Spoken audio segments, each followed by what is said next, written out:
Bonsoir Gérald Darmanin, merci d'être notre invité. Vous êtes le ministre de l'Action et des Comptes Publics. Aujourd'hui, vous étiez en déplacement dans un entrepôt Amazon en région parisienne pour évoquer la lutte contre la fraude à la TVA. On va en parler.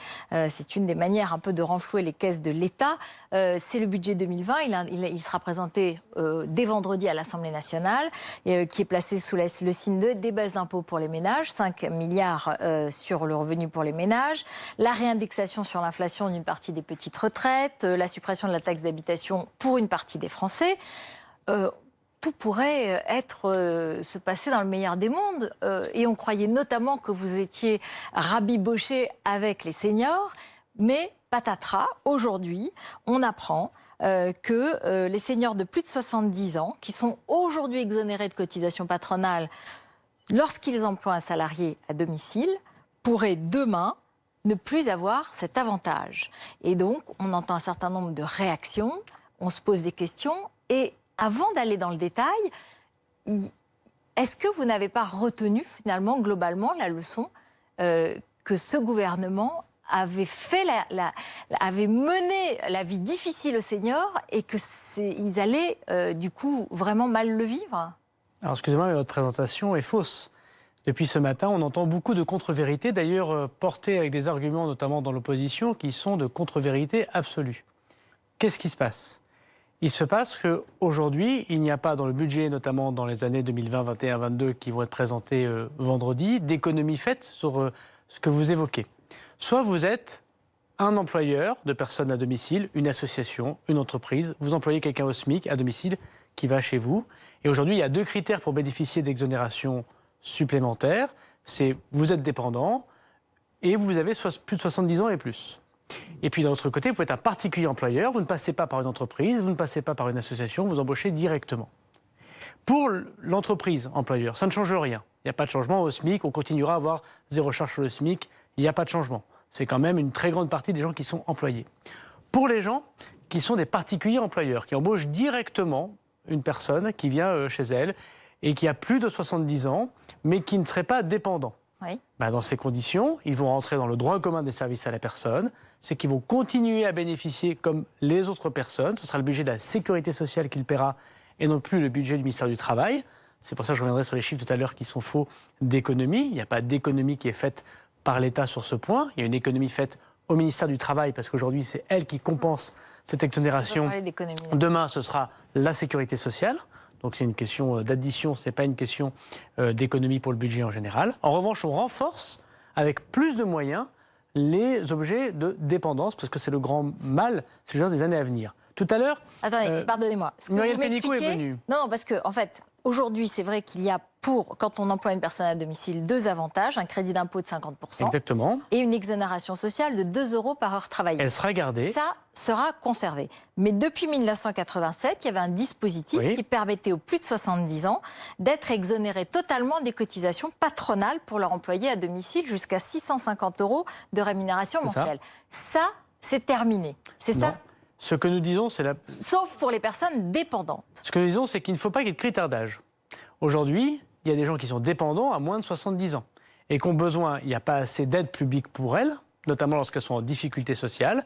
Et quand vous avez 60, 65 ans, des Alzheimer, excusez-moi le mot, précoces, des personnes qui sont handicapées, nous n'avons pas assez de moyens pour les aider. Et les 115 millions d'euros qu'évoquait tout à l'heure Muriel Pénicaud, pour répondre à la question de M. Neumann qui interpellait le gouvernement, qui disait « chiche, mais alors recyclons cet argent », est mis justement dans le budget que nous présentons avec Agnès Buzyn et Muriel Pénicaud, est mis dans l'aide à la dépendance. Par exemple, on crée de nouveaux droits. Par exemple, le congé pour les aidants de personnes qui sont dépendantes. Grâce au gouvernement, nous allons présenter dans le projet de loi de finances de la sécurité sociale avec Agnès Buzyn, si vous avez une personne dépendante chez vous, on va prendre en charge 3 mois de congé pour que vous puissiez vous occuper de cette personne dépendante au moment où elle connaît sa dépendance ou avant d'avoir une aide particulière. Donc on crée des nouveaux droits. Et ce qu'a fait le gouvernement, mais c'est une forme de justice, c'est qu'elle dit si vous n'êtes pas dépendant, nous utilisons l'argent qui aujourd'hui était un petit effet d'aubaine, même si vous continuez à garder votre crédit d'impôt, qui va d'ailleurs augmenter, que le gouvernement va d'ailleurs, grâce au prélèvement à la source, rendre contemporain. Donc il n'y aura plus de décalage d'un an par ailleurs. On va améliorer votre trésorerie. Vous gardez l'exonération des 2 € par heure. Oui, je l'ai évoqué. Et on met plus de moyens pour les personnes qui sont dépendantes, quel que soit l'âge. Donc il n'y a pas d'économie faite sur le dos des retraités. Il y a au contraire des moyens plus importants mis pour la dépendance. Écoutez, pourtant, les réactions, elles sont assez négatives. Elles émanent de représentants de l'emploi à domicile ou de fédérations de retraités. C'est vraiment une mesure qui irait absolument à l'encontre d'une politique affichée, proclamée par les pouvoirs publics, de favoriser le vieillissement de la population. Là, on revient en arrière. On revient en arrière, donc on supprime quelque chose qui avait été mis en place. Il est évident que ça va dans le sens de favoriser le travail au noir. Ça va avoir des enjeux par rapport à tous ces emplois d'assistants de vie, à tous ces métiers dont on dit aujourd'hui qu'on va avoir un grand besoin et qu'il faut rendre attractifs. On ne les rendra pas attractifs si on baisse leurs droits sociaux parce qu'une partie de leurs heures ne seront pas déclarées. C'est une très mauvaise idée et ce n'est pas un très bon moment politique, je pense. Mais c'est basé sur des faits qui ne sont pas vrais. C'est basé sur des faits où on pense qu'on va faire un rabot budgétaire. Tout à l'heure, votre chroniqueuse a même dit niche fiscale. Ce n'est pas une niche fiscale par ailleurs. On n'augmente pas les impôts des Français, on ne supprime pas une niche.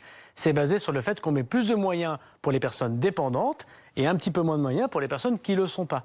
Ça n'a rien à voir non plus avec le salaire que vous touchez. J'ai entendu tout à l'heure des conditions de ressources ou pas conditions de ressources. On ne touche à rien de cela. Ça dépend de la dépendance, pardon de l'expression. C'est-à-dire que c'est le grand mal. Mais il faut, je pense qu'il faut qu'on. Mais donc pourquoi faut qu'on regarde les Français dans les yeux. Le grand mal. Pourquoi est-ce qu'on découvre ça dans les Échos de ce matin au lieu que ce soit présenté comme une démarche pour l'aider à lutter contre la dépendance. Parce que ça, c'est un plan de dépendance. Parce que le budget il est présenté vendredi prochain et que normalement ça faisait partie des présentations que devaient faire les ministres dans chacun de leur secteur. Pourquoi c'est ce matin dans le journal? C'est que les journalistes des Échos sont sans doute bien informés, et ça ne me surprend pas des Échos d'ailleurs.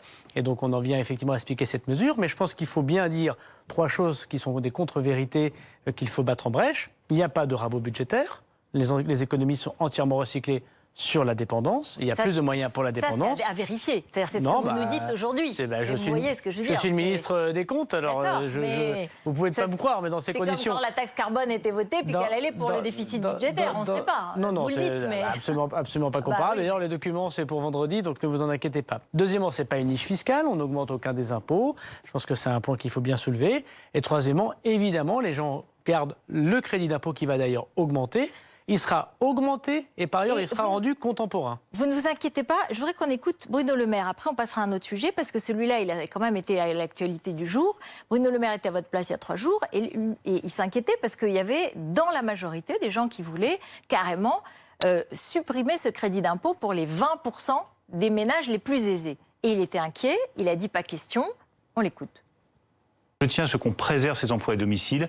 C'est de l'emploi, c'est du soutien des personnes fragiles, notamment les personnes âgées. Donc nous ne toucherons pas aux avantages qui sont accordés à l'emploi à domicile, au nom de l'emploi et au nom aussi des personnes qui sont en situation de dépendance, qui ont besoin de ces aides à domicile. Donc vous n'avez pas le sentiment qu'il peut y avoir une contradiction là-dessus Il n'y en a aucune et Bruno Le Maire a tout à fait raison. Je partage son constat. Et dans le projet de loi de finances qu'on va présenter avec Bruno Le Maire vendredi prochain, il n'y a aucune remise en cause des emplois à domicile, des crédits d'impôt, des réductions d'impôt, ce qu'on appelle les niches fiscales pour les particuliers, quelles que soient les conditions de ressources, ni pour les plus aisés, ni pour les personnes qui sont plus pauvres. D'ailleurs, les crédits d'impôt, quand vous ne payez pas d'impôt sur le revenu, vous bénéficiez quand même de cet argent. Il y a même des choses qui vont être supplémentaires qui vont être faites dans ce cadre-là, notamment on transforme le crédit d'impôt transition énergétique en prime, qui touchera en premier les classes modestes. Et pour les emplois à domicile, il n'y a aucun rabot. Et on a déjà dit aux parlementaires... Vous êtes obligé de bien préciser, parce que c'est un électorat c'est pour ça que vous m'avez invité. Absolument, mais qui est particulièrement sensible. Et on est tenté de se dire, mais bon... Non, mais les choses sont... De toute façon, ce qui concerne l'argent des Français, ce qui concerne les impôts, sont toujours sensibles. Mais la mesure que nous prenons, je voudrais quand même y insister, c'est une mesure de grande justice. C'est-à-dire que nous sommes plus forts, nous, l'État, avec les faibles. Nous aidons les faibles. Nous aidons les personnes qui sont dépendantes. Nous aidons des gens avec des conditions de ressources. Il n'y aura pas d'atteinte à l'emploi à domicile, en l'occurrence. Non, mais au contraire, on va justement renforcer. Nous passons notre temps à renforcer justement l'aide à domicile. Ce que j'ai fait, d'ailleurs, les mêmes acteurs associatifs ont salué, voilà 10 jours, je crois, votre chaîne l'a couvert, le fait qu'on allait rendre contemporains les crédits d'impôt, les réductions d'impôt. Vous l'avez dit, oui. Ça, c'est un point très important qui est permis grâce au prélèvement à la source. Et encore une fois, l'État met plus de moyens pour les personnes dépendantes dépendantes, les personnes faibles. Et ça, c'est un point très important. Vous savez, dans les années qui vont venir, le nombre de personnes dépendantes, les moyens qu'on va devoir mettre pour aider ces personnes dépendantes seront de plus en plus importants. Et donc, nous commençons avec le plan de Mme Buzyn. Vous avez dit, nous avons été à l'écoute du grand débat, nous avons préféré baisser les impôts plutôt que le déficit. La priorité, c'est de calmer la colère légitime d'une partie de la France qui ne s'en sort pas. Mais nous continuerons et amplifierons la diminution de notre dette dans les années qui viennent. Ça n'a pas convaincu tout le monde. Ça, je parle toujours de l'équilibre global du budget 2020. Là, on l'a parlé tout à l'heure, donc du budget du ministère du Travail, comme vous nous l'avez précisé. Écoutez Éric Woerth, qui était sur ce plateau. Lui, il dit non, ça ne marche pas. Vous ne faites pas le job. Vous ne baissez pas les dépenses suffisamment et vous laissez filer les déficits. On voit bien que le pays est en train de lâcher les vannes, hein, donc il y a des dépenses de cette nature. Je ne dis pas qu'elles ne sont pas nécessaires, la question peut se poser. Enfin, il faut bien qu'elles reposent sur quelque chose, notamment par exemple sur des économies. On est en train de lâcher prise sur les finances publiques. Voilà, c'est là, il réagissait sur le plan hôpital, sur les 745 millions, mais il disait, on est en train de lâcher prise sur les dépenses publiques. Monsieur Woerth dit tout et son contraire, parce que dans la même phrase, il vous a dit c'est des dépenses qui sont sans doute nécessaires, mais en même temps, on dépense plus. Oui, monsieur de la Palisse n'aurait pas dit mieux. Qu'est-ce qui se passe? Il se passe que notre pays a eu une crise très importante, celle dite des Gilets jaunes. Le grand débat a demandé au président de la République, finalement, et au gouvernement, de changer une partie de sa politique. Le président de la République n'a pas accédé à toutes les demandes qui pourraient apparaître démagogiques ou qui mettraient le pays dans des difficultés très fortes. Par exemple, des augmentations de prestations sociales sans contrepartie du travail. Il a fait l'inverse. Il a dit oui, on va augmenter une prestation qui s'appelle la prime d'activité, mais elle est liée au travail. Si vous retravaillez ou si vous travaillez, vous gagnez plus que si vous ne travaillez pas. Oui, ça s'appelle des dépenses en plus, mais on aide les gens qui travaillent par rapport à ceux qui ne travaillent pas ou qui ne reprennent pas le travail. Le président de la République, il a dit on va baisser les impôts. Ce n'était pas prévu, la baisse de l'impôt sur le revenu. 5 milliards au mois de janvier. Je serais très curieux de savoir si M. Woerth et ses amis vont le faire, eux qui ont toujours dit qu'il fallait baisser l'impôt sur le revenu.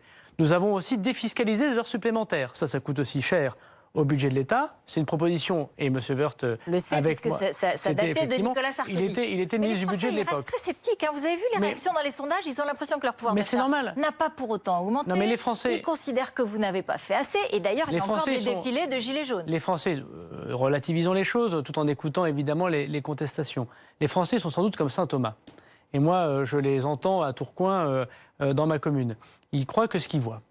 Et moi, je peux vous dire que 90% des habitants de Tourcoing, ils ont bien vu la baisse de la taxe d'habitation, 300 € de gain de pouvoir d'achat l'année dernière, 300 € de plus cette année en moins. Mais par exemple, pour les heures supplémentaires, ils vont le voir qu'à partir notamment du mois d'octobre avec les allègements de charges. Et ce sera vraiment croire quand on verra que sur la feuille de paye, ça augmente et qu'il y aura travaillé plus pour gagner plus. Puis en janvier prochain, et pas avant, s'ils ne le croiront pas, en janvier prochain, fin janvier, ils vont voir leur augmentation de pouvoir d'achat, parce que grâce au prélèvement à la source, on va pouvoir baisser les impôts dès le mois de janvier.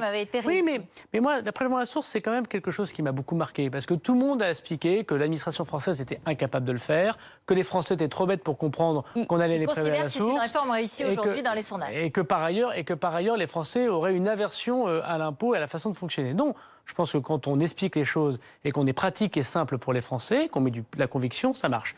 Et dès le mois de janvier prochain, et c'est un plaisir de vous le redire grâce au prélèvement à la source, sinon ils auraient attendu octobre prochain. Et vous auriez passé un an à me dire mais ils ne croient pas vos baisses d'impôts parce qu'il faut les voir l'année prochaine. Dès le mois de janvier prochain, ils auront une baisse d'impôts, donc une augmentation de leur salaire ou de leur retraite. Donc oui, pour répondre à M. Woerth, il fait lui le choix de l'austérité, de la comptabilité, ligne par ligne, pour savoir si... C'est comme ça que vous aviez aussi présenté, c'est comme ça que le candidat Macron voulait aussi équilibrer les comptes et faire un déficit zéro à la fin du quinquennat. Permettez-moi de vous dire que ce n'est pas l'engagement que nous avions pris. Ça, c'est le choix de M. Woerth. Nous, on dit on va baisser très fortement les impôts, on n'augmente pas les dépenses.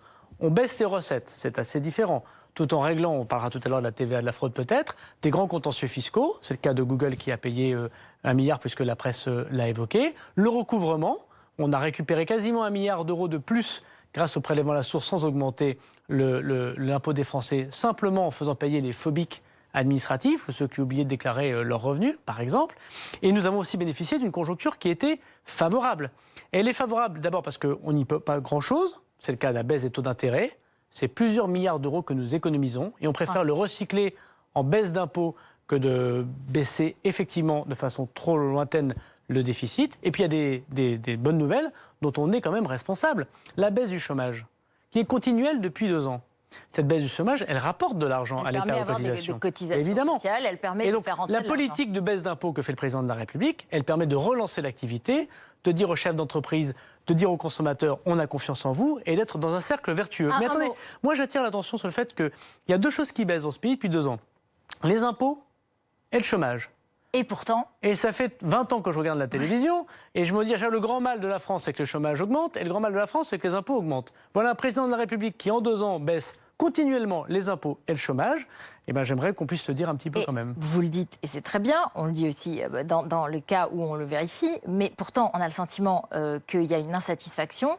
Je vais venir un instant à la grève et aux grèves, par exemple, sur la réforme des retraites, mais vous évoquiez le fait que vous lancez la lutte contre la fraude à la TVA. Aujourd'hui, vous étiez chez Amazon France pour remplir les caisses et lutter contre la fraude. Donc concrètement, qui va payer? Quoi? Combien?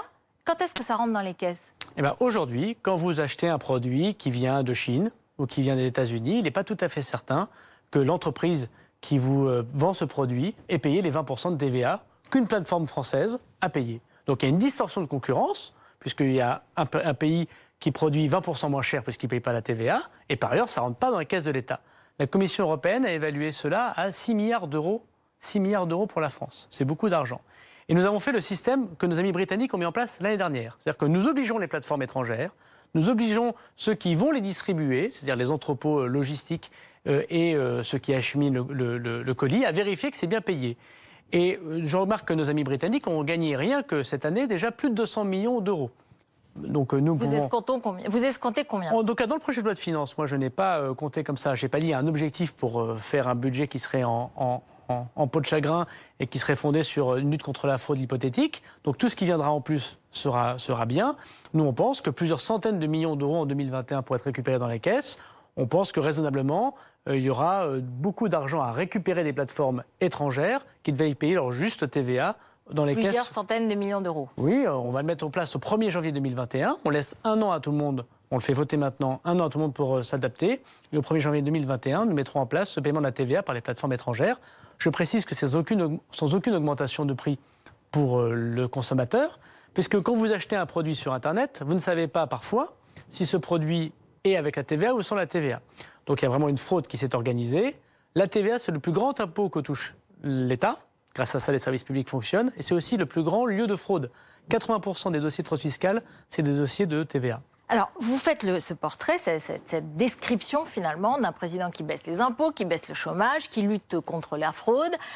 Et néanmoins, on a quand même le sentiment d'un paysage social tendu, d'un samedi qui vient de passer qui est resté encore tendu, avec des manifestations, des violences, des gaz lacrymogènes dans les rues de Paris, et puis des grèves qui s'annoncent sur les retraites. Le 13 septembre dernier, la RATP annonce à partir du 5 décembre une grève illimitée de la RATP. Demain, grève de la SNCF. Lundi dernier, les avocats, les kinés, d'autres professions libérales qui sont aussi vos électeurs. Bon, j'ai un petit peu évidemment mêlé deux situations. Oui. Je suis d'accord, bien sûr. Enfin, ça fait un paysage qui n'est pas si étendu et si serein. J'ai rien contre les professions libérales. Je suis très heureux qu'elles puissent éventuellement voter, vous dites vos électeurs pour moi, mais à Tourcoing, il n'y a pas que des professions libérales. Oui. Donc moi, je pense que le monde ouvrier, le monde employé, ils votent également pour ceux qui sont en responsabilité, ceux qui sont en responsabilité politique. Donc je ne distingue pas les électeurs selon les CSP+, ou les CSP-, selon les bourgeois ou les populaires, sinon je ne serai pas devant vous. Ah bah alors vous êtes différent du président Macron qui a dit que sur l'immigration, si vous ne voulez pas être un parti bourgeois et un parti de classe populaire, il faut parler d'immigration. Lui, par contre, il fait cette distinction. Non mais il a bien raison, c'est pour ça qu'il faut être encore plus proche du peuple, et peut-être qu'on ne l'est pas encore assez, et qu'il faut s'emparer des questions que le peuple se pose.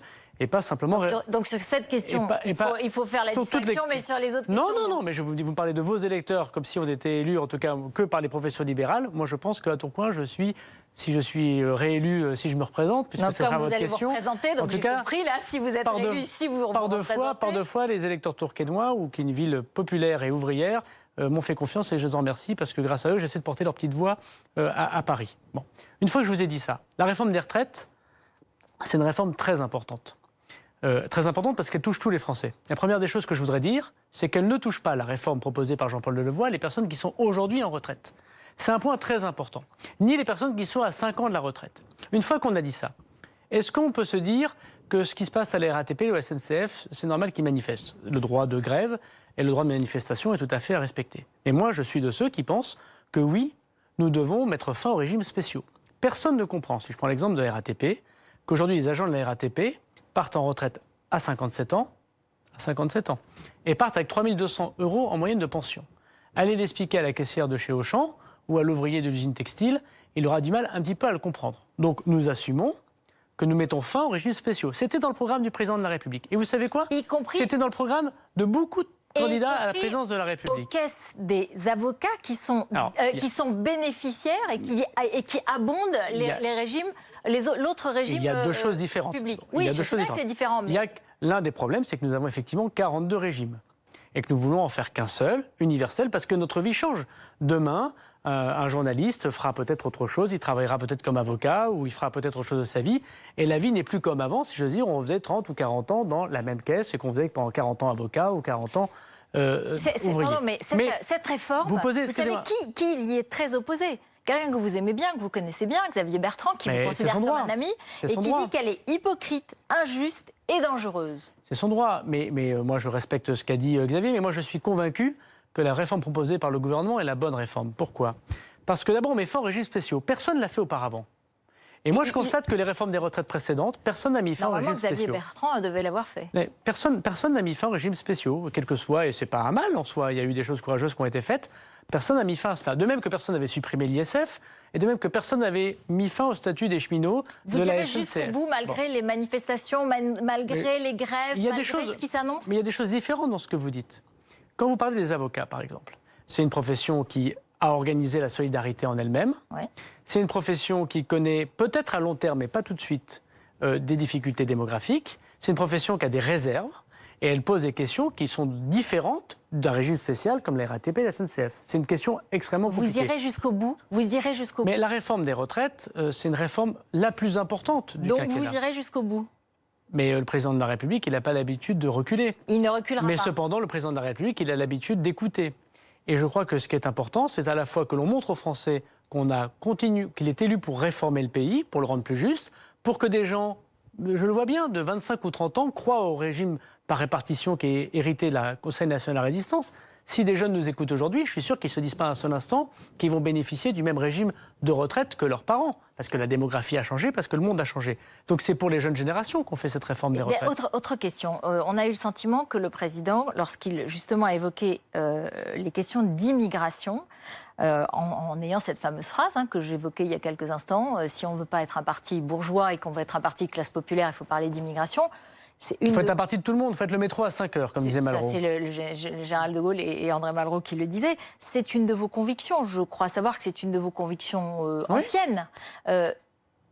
Comment pas seulement faire diversion, pas seulement parler, mais agir. Valérie Pécresse fait une interview dans le JDD hier, elle dit en fait, il parle beaucoup mais il ne fait rien, c'est pas très différent de François Hollande, il faut donner des preuves concrètement.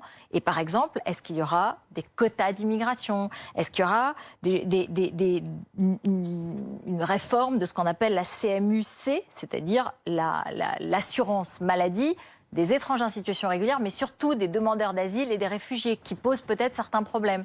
Est-ce que ce sera des actes? Alors d'abord, pour la première fois, la représentation nationale, le Parlement, les représentants du peuple vont parler de cette question. Parler. Oui, le Parlement c'est fait pour parler, c'est très bien. Le gouvernement est là pour écouter les représentants du peuple.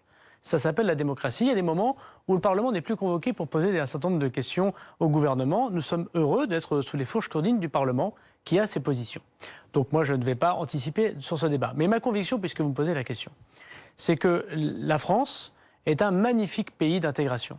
Moi, j'en suis issu, mes deux grands-pères sont issus de l'autre côté de la Méditerranée. Et il faut continuer à accueillir, et notamment ceux qui sont persécutés dans leur pays, mais aussi ceux dont on a eu besoin pour une immigration de travail. Et c'est un point important. Et la capacité de la France à pouvoir être un beau pays d'intégration, et sa capacité aussi à pouvoir intégrer les gens. Et la question qui se pose, c'est de savoir quels sont les moyens aujourd'hui que nous avons pour intégrer les gens, pour bien les loger, pour bien les éduquer, pour bien les former. Quels moyens nous disposons? Quelle politique européenne nous mettons? Et est-ce qu'il faut, c'est une question qui se pose, est-ce qu'il ne faut pas mettre des quotas? Des mesures, voilà. Est-ce qu'il faudrait mettre des quotas? Moi, je vais vous donner. Vous le souhaitez, vous, personnellement? Mais moi, je souhaite surtout qu'on arrête le détournement de l'immigration illégale, notamment le détournement autour du droit d'asile. Ouais. Aujourd'hui, la France, c'est 2 fois plus de demandes de droit d'asile que les autres pays qui les entourent, alors que voilà quelques années, ce n'était pas la même chose. Parce que nous avons un certain nombre de liens avec des pays qui sont devenus sûrs et nous continuons à donner cet asile, parce qu'il y a peut-être dans notre façon de fonctionner, ça c'est pas à cause des immigrés, c'est bien à cause de l'État. C'est d'ailleurs pour ça qu'on met des moyens supplémentaires dans le budget qu'on va présenter vendredi pour traiter les demandes d'asile, parce qu'on ne peut pas demander à quelqu'un de patienter 1 an, 1 an et demi, 2 ans sur notre sol pour savoir si éventuellement il doit rester pas sur notre territoire. Seulement, hein. Mais vous avez bien raison, mais peut-être qu'il faut l'appliquer davantage, c'est ce que dira le Parlement, qui est là pour contrôler l'action du gouvernement. En tout cas, ce qui est sûr, c'est que le président de la République a eu raison de dire que 1, c'est pas tabou, que 2, il n'y a pas de totem, et que 3, il faut regarder la vérité en face. Et que si on n'est pas assez fort, si on n'est pas assez bon... Donc vous aurez des actes, donc il y aura des actes. Moi, je ne suis pas tout à fait certain qu'il faille une nouvelle loi, si c'est votre question. Je suis par contre assez certain qu'il faille en parler, parce que les Français le voient tous les jours, oui, et qu'il faut l'appliquer. Et puis, ce serait criminel vis-à-vis des immigrés eux-mêmes que de ne pas donner les moyens désormais de les intégrer. Voilà. Et moi, je crois que les Français, qu'ils soient musulmans, catholiques, agnostiques, protestants, qui demain...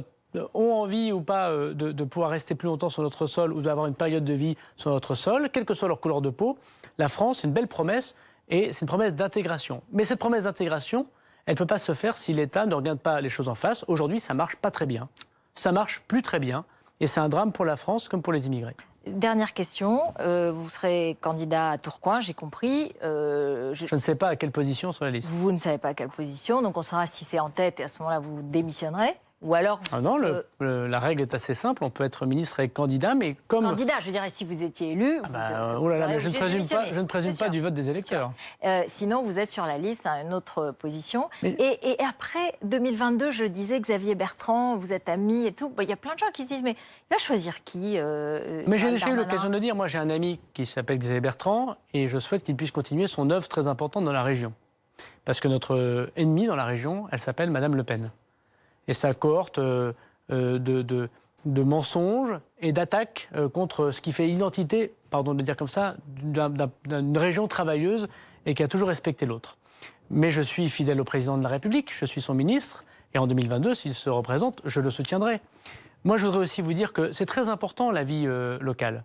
C'est très important d'être candidat aux élections municipales, quelle que soit la place sur la liste. Parce que je pense qu'il faut être connecté au terrain. Moi, je pense que l'humus sous la semelle d'un ministre, c'est quelque chose de très important, comme disait Jacques Chirac. Moi, je crois qu'il y a des moments où il faut être à portée d'engueulade et que les beaux bureaux parisiens ne nous apportent pas toujours la vérité des Français. Vous décidez dans combien de temps ? Mais j'ai dit que le 14 février, c'était la Saint-Valentin. Et que comme je suis de nature romantique et affective, je pense que j'en parlerai directement aux habitants de ma commune, où j'habite.